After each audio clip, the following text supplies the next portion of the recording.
happy Tuesday. And let's get into the drama, honey. I have seen this lady pop up, but I didn't know what was going on, what the story was, and all the details until yesterday I found the original video.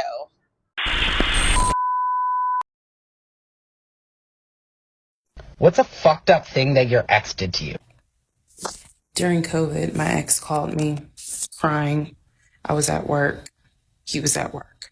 He called to tell me that his grandmother passed away suddenly from COVID. She was about 85, 86 years old. The whole family was distraught. He said he talked to his brother. He talked to another brother. They weren't going to be able to have a funeral because it was COVID. There were so many restrictions. He told me that she had died down in Augusta. We live in Metro Atlanta. And so he's going to try to make arrangements to bring her up to Atlanta so she could be buried next to his grandfather. He was completely beside himself, wouldn't eat, just spent days just agonizing and in a lot of emotional pain. And it was a really difficult situation. Later on, I then discovered his grandmother died in 2008. He had not spoken to his brother since 2015. And that is when I discovered that I had married a pathological liar, not to be confused with a compulsive liar. He made up everything, made up relationships, made up family members who had been dead for years. He pretended to have phone calls. He forged fake documents to try to buy a house. In the end, the only thing that turned out to be true was his name and date of birth. Even the information on our marriage license was complete fabrication. But it was not grounds for an annulment in the state of Georgia. Let me know if you want to hear more. I was hooked, okay?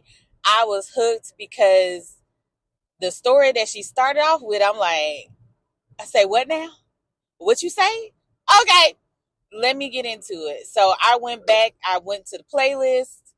I'm scrolling. And I'm like, wow, I fell asleep with my phone in my hand, y'all. That's how much I was into it. I'm like, I need the story, give it to me. And I fell asleep with my phone in my hand at maybe 13 or 14, somewhere in there, 15. And the interlude. And when I talk about I was captivated, but also it triggered me with my experiences that I have been through. Whew. I think it triggered everybody. Listening to, I think it's part 16, the interlude. I think that's what I started on this morning.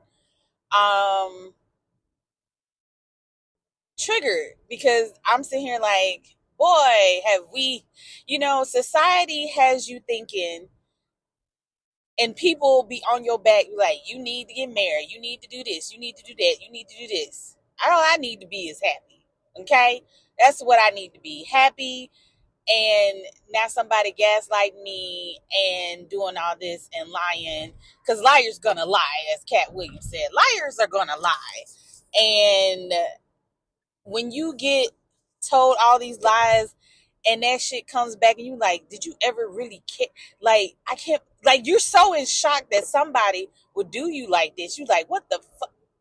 You say, mama was triggered because I started thinking back in my mind of my past relationships, situationships, because they weren't relationships, and just how quickly people lie, but also they lie to make themselves feel better, or it's something in them, because it ain't me.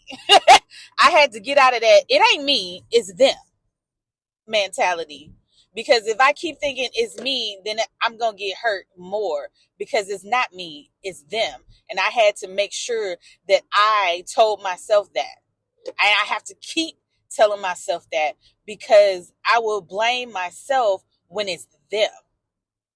And that's the most important part. It is them. It is their situation. And they just like manipulating people.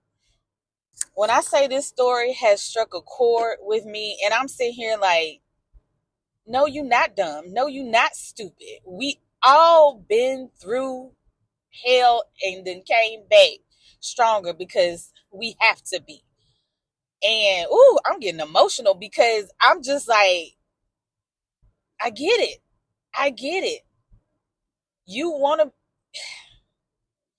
sometimes it's not even just being in relation. You want that connection with somebody. You want to feel like somebody cares. You want to talk about your day with somebody. You want intimacy. You want to be fulfilled. You want that person.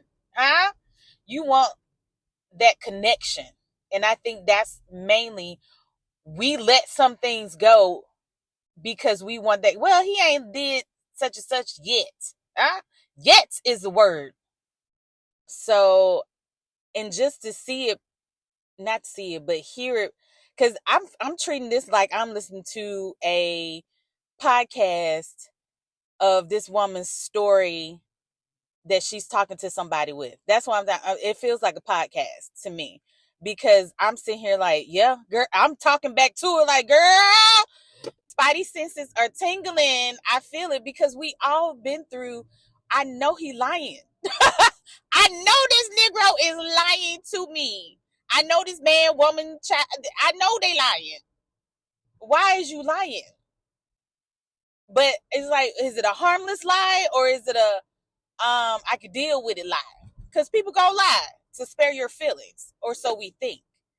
But it just, woo.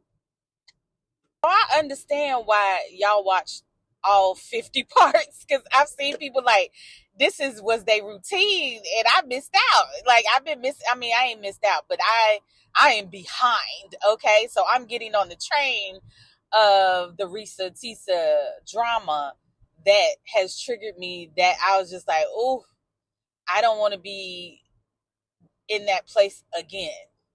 But that's why it's so hard to trust people, because of things like this and things you've been through. Yeah, it will make you not want to be in a relationship because, damn, I don't want to get hurt again. And it's so freaking hard. Well, sir, what are you doing? I'm driving, y'all, and people just stupid. Anyway, stupid. Just like in a traffic. But also, having lived in Atlanta for over 5 years and still go back, because that's like my second home in a way. When she's talking about these areas that she been, I lived in Monroe, I lived in Forest Park. I know those areas. I worked at the Atlanta airport, so I know exactly what she's talking about. And I'm like, you like, so y'all downtown, but you work in Duluth, but you know what I'm saying? Like, okay, sure, leave the company car at a garage. That makes no sense. Who takes the car and put in the garage? The company car is meant for you to use it, so you don't have to use out your gas. Like, it's certain stuff that we know. Our intuition knows when something ain't right. It's if we listen. One thing I have learned that when your intuition and something is telling you, stop talking to this person, let it go, they harming you and you crying over this stuff, but you's like, well, it's not as bad as some other people. Let that shit go, y'all. And you just making it worse for yourself further down the line, because it ain't gonna turn out well. It never does. But we be holding on to hope, y'all. We be holding on to hope that one day it will get better, and it's just a fluke. It's just, it's a fluke, and that's it. All right, so right now I think I'm on episode 20. No, I'm beginning episode 21 of the Ressa Tessa show. And yeah, whoever wants to make this, please make it right and put her in it. And at the end, she needs to be in London. That's all I got to say. Um I'm a filmmaker. I would love to I would love to make something like this, because what this wow.